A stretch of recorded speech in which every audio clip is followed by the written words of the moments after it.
Hey everyone, and welcome back.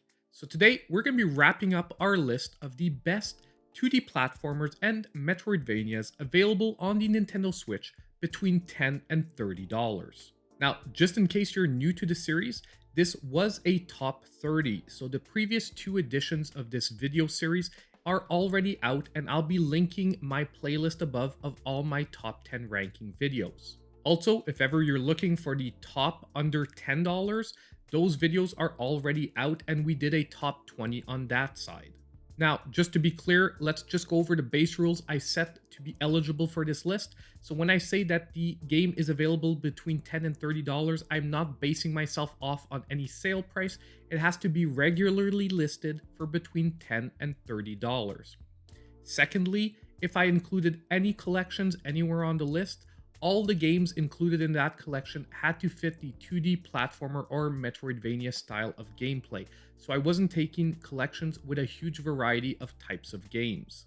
Also, since this is the final part of the list, I know that some people might react if the game they've been waiting for doesn't end up making the list. I just want to remind everyone that before I started this list, I had over 60 amazing games that were eligible to be on this list. I cut it down to 30, but what that means is that there's a bunch of games that were this close to making the list and just didn't make it because, in my personal opinion, they weren't in the top 30. But that doesn't mean your game isn't an amazing game in itself. Also, as a last point, at the end of the video, before we get done, I will be mentioning two games as an honorable mention because unfortunately they didn't officially make the list, but I do think they deserve at least to be mentioned in an honorary fashion. Also, don't forget that if you like this video, the best way to show your support is to hit that like button and subscribe to the channel if you aren't already. Now, to start off our list, at number 10, I have YookaLaylee and the Impossible Lair.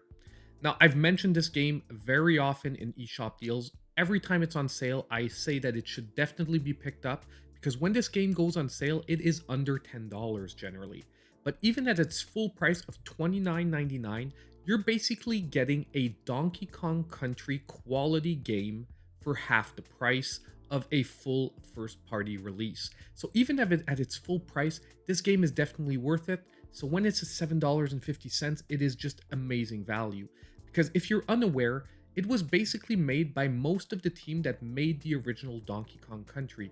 And you can see in the amazing level designs and the amazing polish that this game has. This is just the essence of a 2D platformer in its perfection state. Basically, if you love the Donkey Kong Country style of gameplay and you haven't played YookaLaylee and the Impossible Lair yet, this is a definite pickup. And on top of it, it has a free download, so there's no reason not to try it out. Now, at number 9 on my list, I have Cyber Shadow.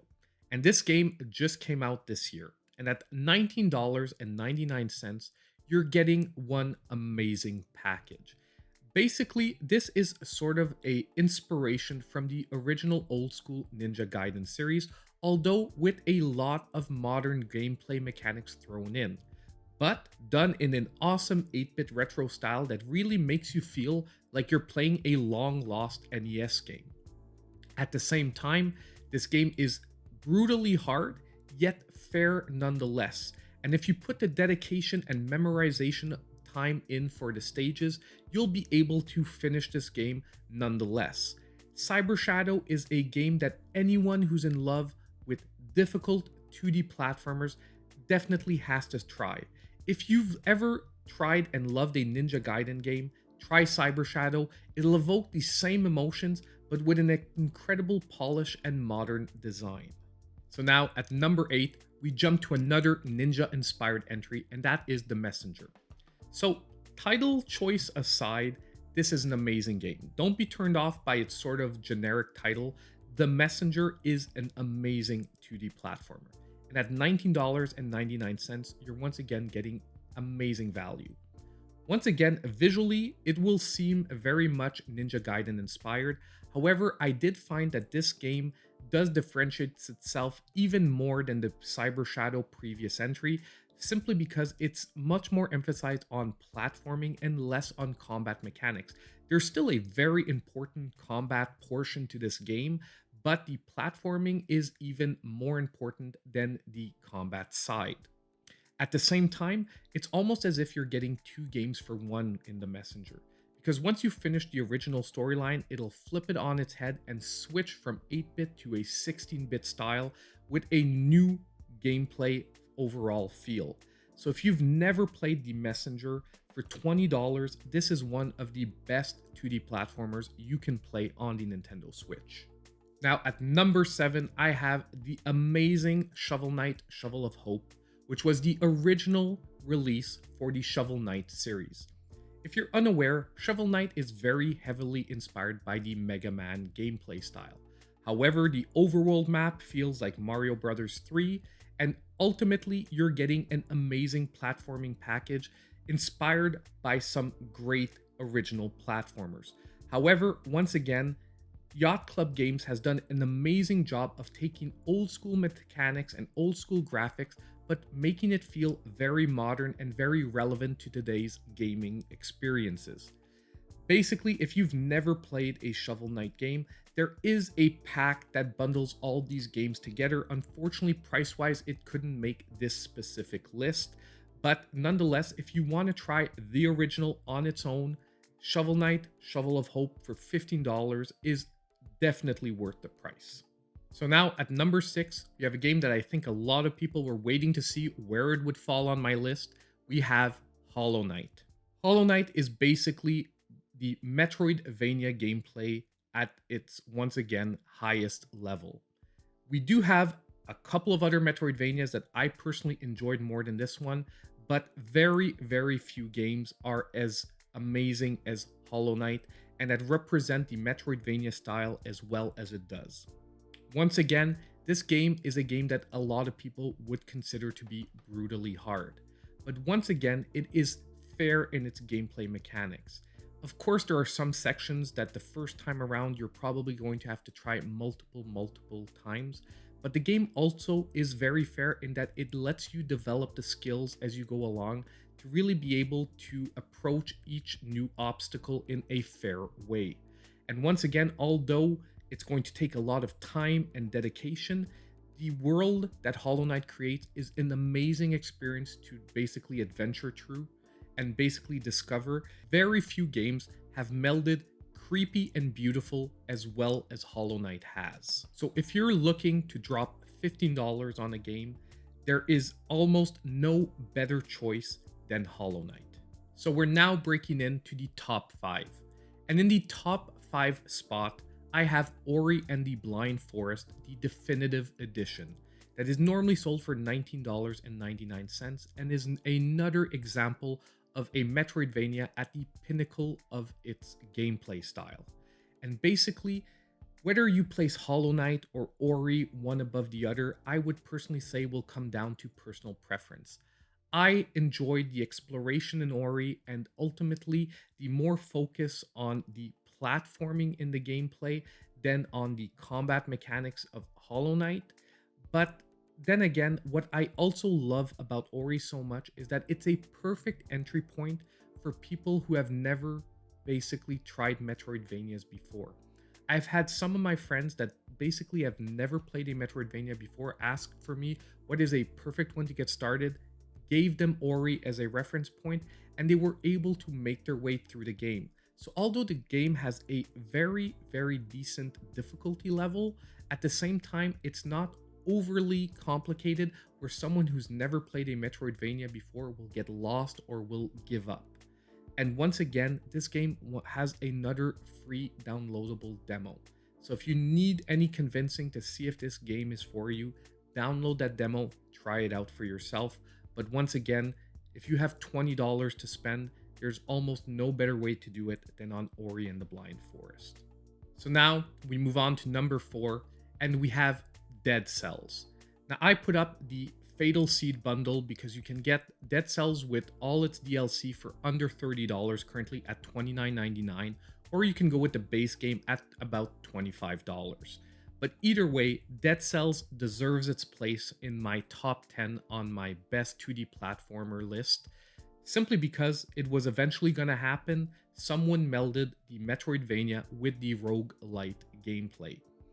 And what the result of that game is a brutally hard and brutally challenging platformer, but one that creates an incredible feeling of addiction that keeps you coming back and back for just another run to make it just a little further and get that all so important next loot item.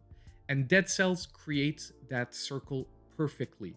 And it really is one of the games that I've enjoyed playing the most over the last few years and that I keep coming back to on a regular basis. Because on top of it, they keep releasing DLC for this game. Some of it free, some of it you have to pay for. But basically, Dead Cells is one of those games that for most people will just never end. So we're finally at the top 3. And at number 3, I have what I expect to be probably one of my most controversial entries to be this high on the list, but I put Sonic Mania, because to me, this is definitely a top 3 entry. Personally, yes, I loved my Super NES back in the day, but I also grew up as a Genesis kid, and the Sonic franchise definitely defined my youth. So probably there's a huge part of nostalgia that is placing this game so high on the list.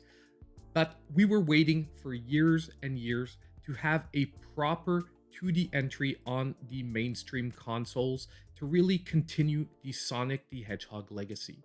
And Sonic Mania isn't even made directly by Sega, it was made by fans. And you can see that the people that made this game loved the original Sonic and knew what made it as great as it was back in the day to challenge the almighty Mario for the gaming console king.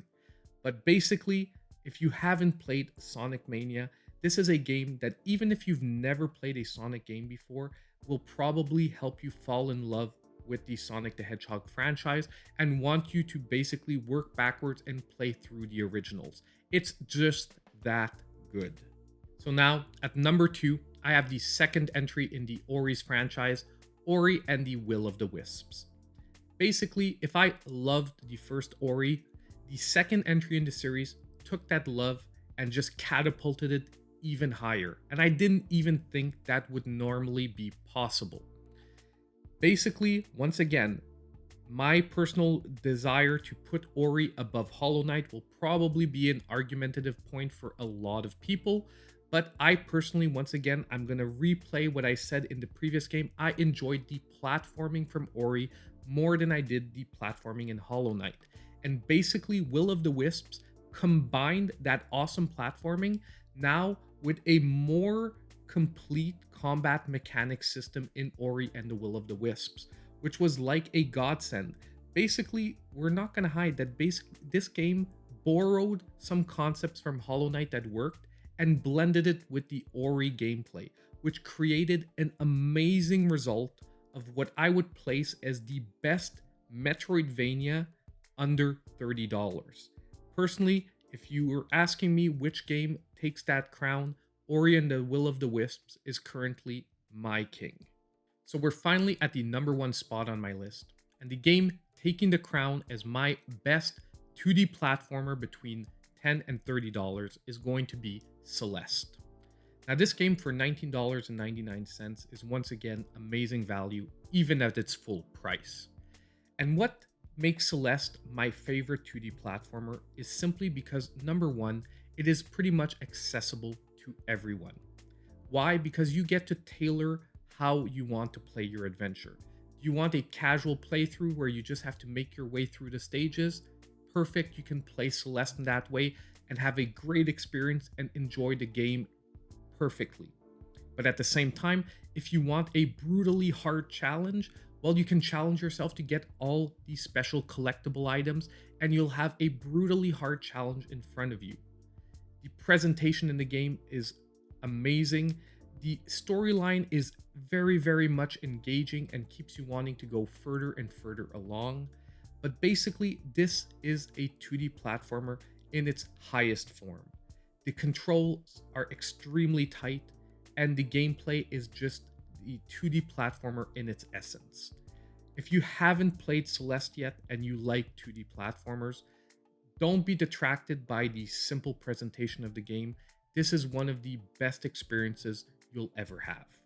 Now, just before we move on to the conclusion, I just want to take a couple of seconds for the 2 honorable mentions. We won't go into huge details, but the first one I would like to just mention as a honorable mention is the Ghosts and Goblins Resurrection game that just came out a couple of weeks ago.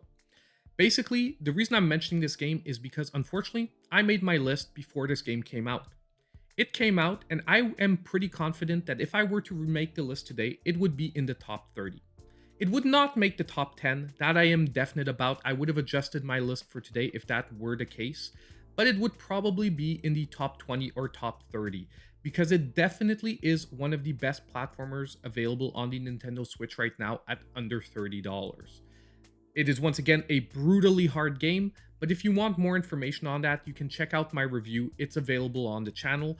I just wanted to give a shout out because I do find that it's unfortunate that this game was released just before we completed our list. Now, the second honorable mention that I would just want to go through quickly is the Sega Genesis Classics Collection. At the beginning of the video, I said I made a rule for a collection to be available on this list. All the games had to be 2D platformers in that collection. Unfortunately, it's not the case for the Sega Genesis Classics Collection, but nonetheless, there are over a dozen amazing old school 2D platformers from the Genesis era on this collection, and anyone looking to basically grab a collection that has a bunch of 2D platformers on it, this is one that you should definitely look at. Just to mention a few, we have the classic Sonic games, we have the Rise Star series, and many others. But basically, I just wanted to mention this collection because it couldn't make the list because of the rules I set out, but nonetheless, I think deserved at least a mention. So that is it. We are finally done our list of the top 30 2D platformers and Metroidvanias available on the Nintendo Switch for between $10 and $30. Now, I know that this list is my personal opinion, but I'd like to hear from all of you. Are there any games that you would have removed from this list? And what games would you have subbed in its place? I love having discussions as long as they're done in a sensible fashion. So if there are any suggestions you want to make, leave them down in the comments down below.